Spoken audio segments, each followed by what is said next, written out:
안녕하세요. 노인 상담 오늘은 마지막 시간입니다.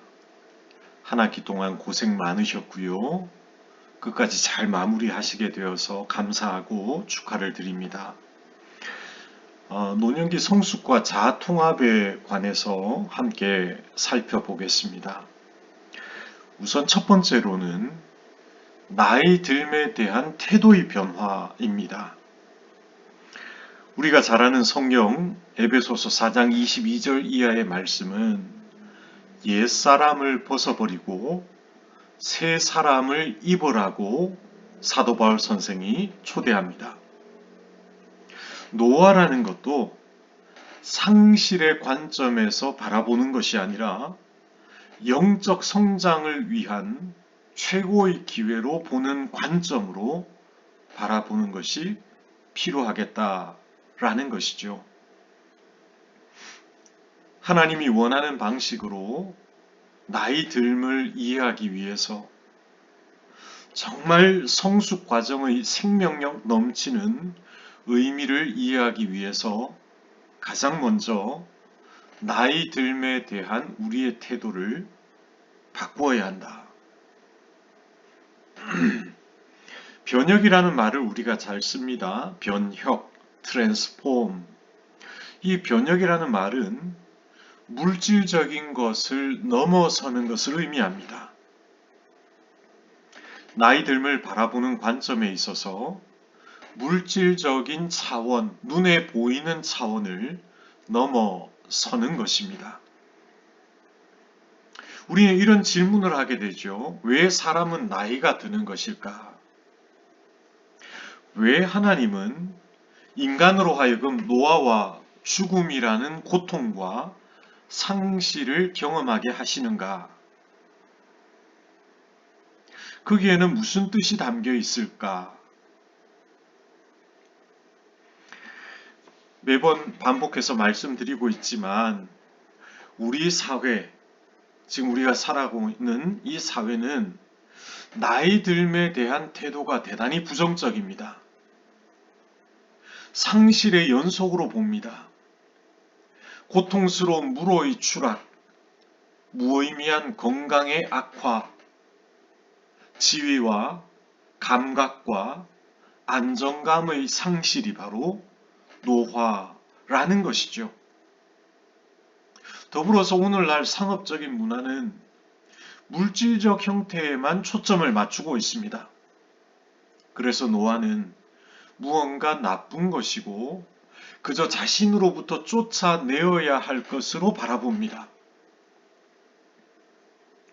나이 듦을 단지 물질적 형태의 변화로만 보는 시각에 매여 있다면 그것은 반드시 문제가 됩니다. 하나님은 이 세상에서 하나님의 일을 하도록 튼튼한 몸을 주셨습니다. 그렇죠? 그런데 참된 본향으로 이끄는 것은 나이 듦으로 인해 약해진 몸입니다. 그래서 나이 듦이 주는 성장은 어떤 면에서는 내적인 성장이죠. 여기서 말하는 성장은 내적으로 또 영적으로 심리적으로 정서적으로 일어나게 됩니다. 성장은 성격의 발달이고 우리의 인격의 발달이며 영적인 발달입니다. 노화로 인한 발달을 다른 말로 이야기하면 쇠약함 속의 성장, 무너짐 속의 조화, 혼란함 속의 평화라고 말할 수 있을 겁니다. 상실은 비극이나 슬퍼할 일인 것만은 아니죠. 상실은 하나님을 아는 지식이 더욱 풍성해지도록 이끄는 기회입니다. 그리스도 안에서의 성장은 상실과 획득의 과정입니다. 걱정을 상실하고 신뢰를 획득합니다. 두려움과 불안을 상실하고 확신과 평안을 획득합니다.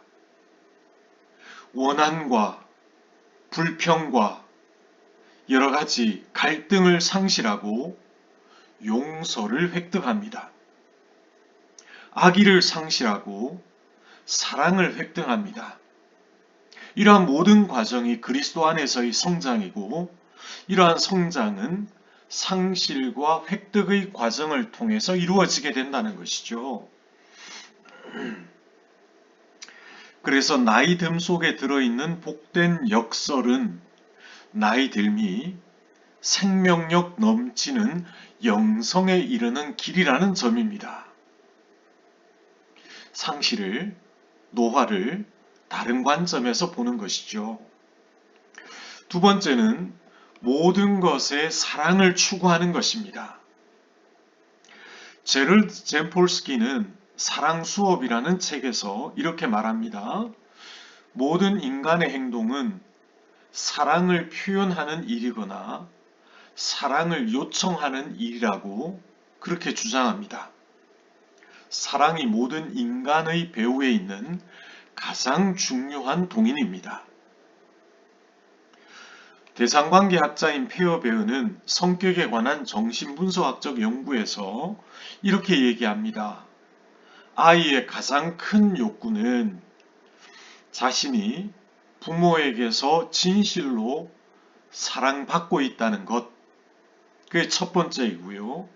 두 번째는 자신의 사랑이 부모들에 의해 진실로 받아들여지는 것이다. 그렇게 말합니다. 그러니까 가장 중요한 것은 내가 사랑받고 있다는 것과 나의 사랑이 중요한 대상에게 받아들여지는 것이다 라는 것이죠. 영적으로 성숙한 사람은 모든 곳에서 사랑을 추구하게 됩니다. 버니 시걸의 책 사랑 더하기 의술은 기적이다 라는 책에서 이렇게 이야기하고 있습니다.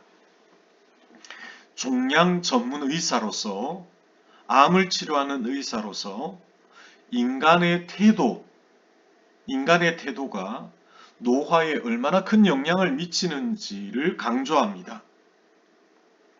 자신의 지각을 통해 가장 기초적인 생물학적, 화학적인 차원에서 자신의 몸이 두려움과 죽음을 느끼게 하거나 생명과 사랑을 느끼게 한다는 것이죠.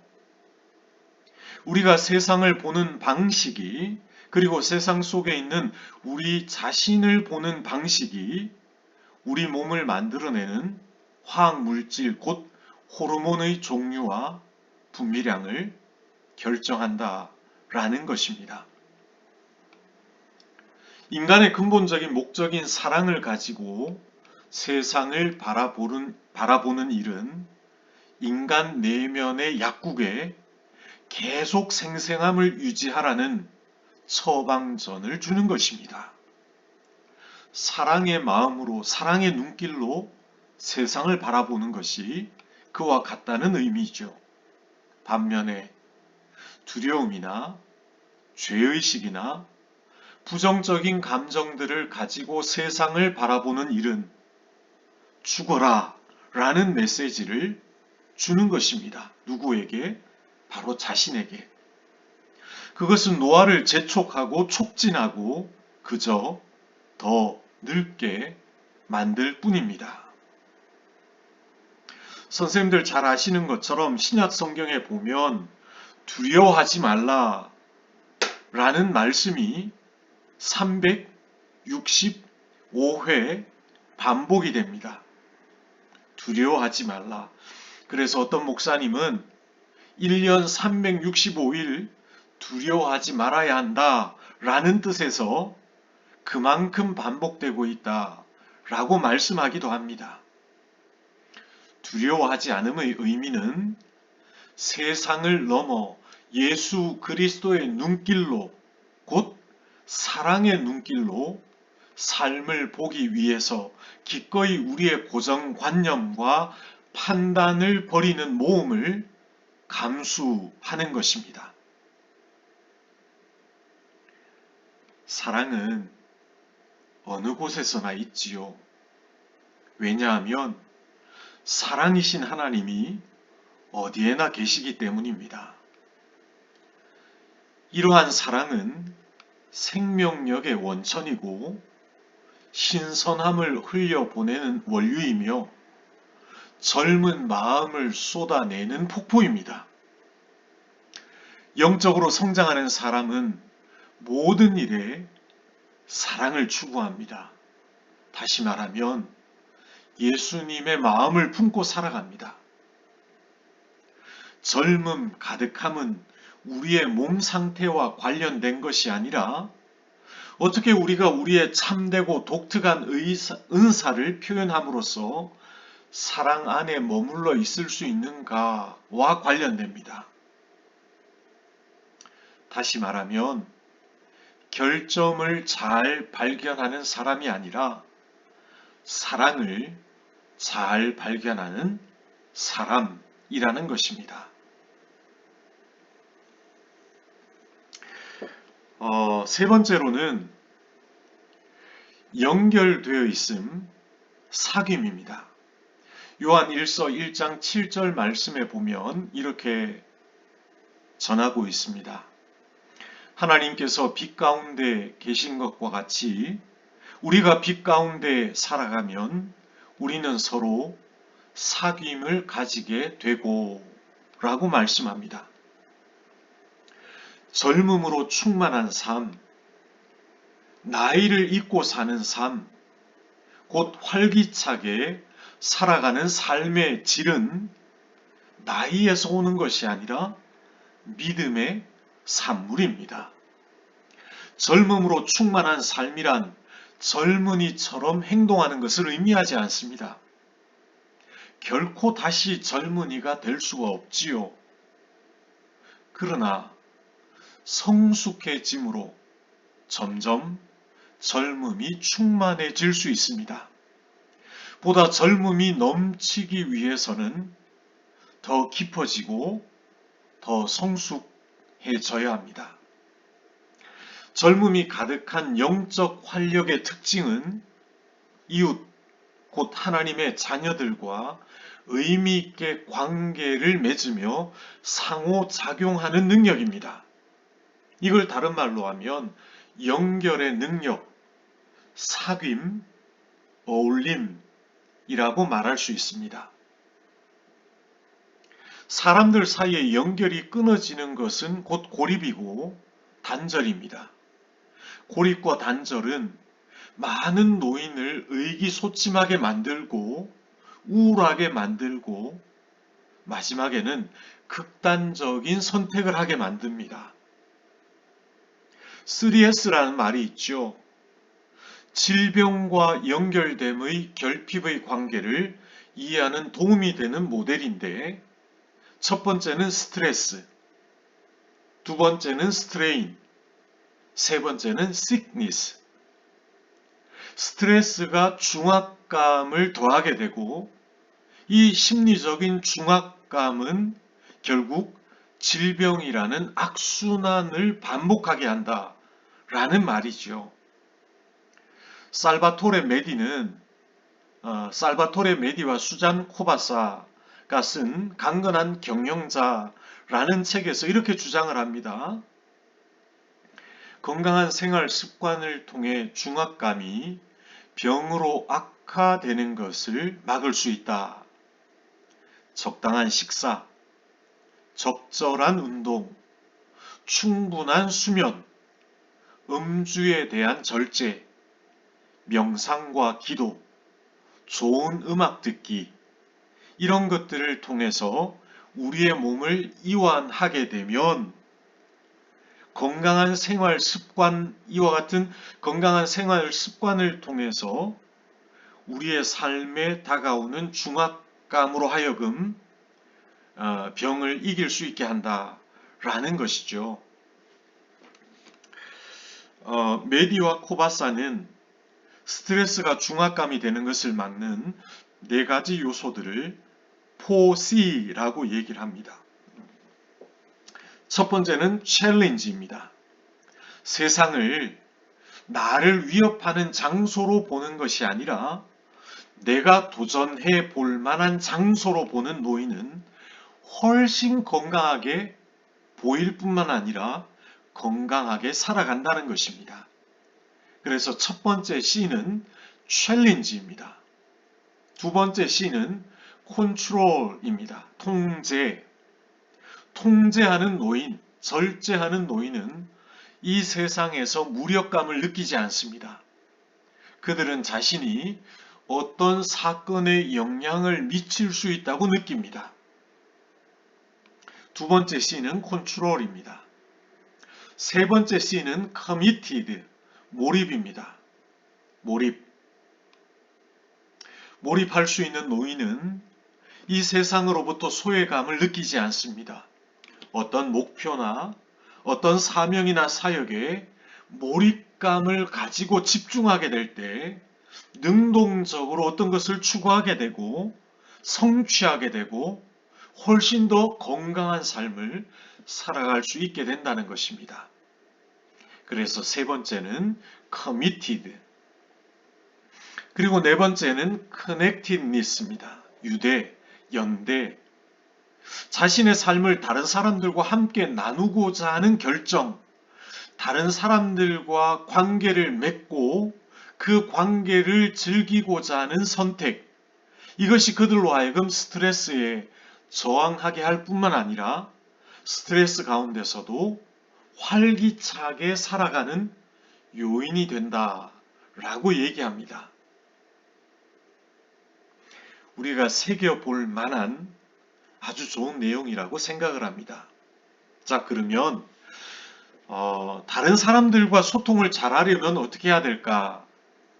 첫 번째는 유대감, 연결됨이란 자신의 감정을 온전히 전달할 수 있는 능력을 의미합니다. 내 감정과 정서가 어떤지 그것을 잘 알아차리고 상대방에게 나의 감정을 내 언어로 전달할 수 있는 능력이다. 두 번째로는 유대감이란 다른 사람의 감정, 타인의 감정을 따뜻하게 이해해 줄 수 있는 능력.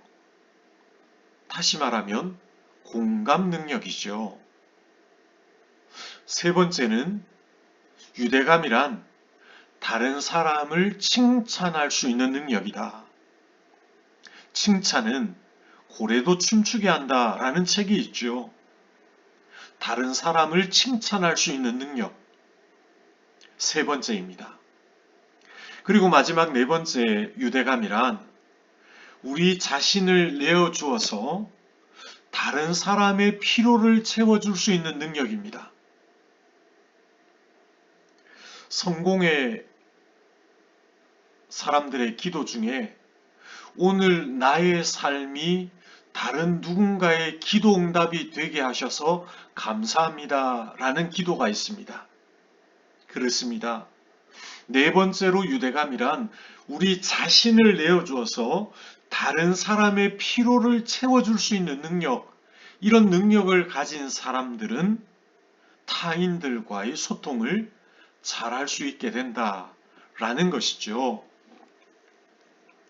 본질적으로 연대감은 다른 사람들에게 지속적으로 관심을 두는 일을 의미합니다.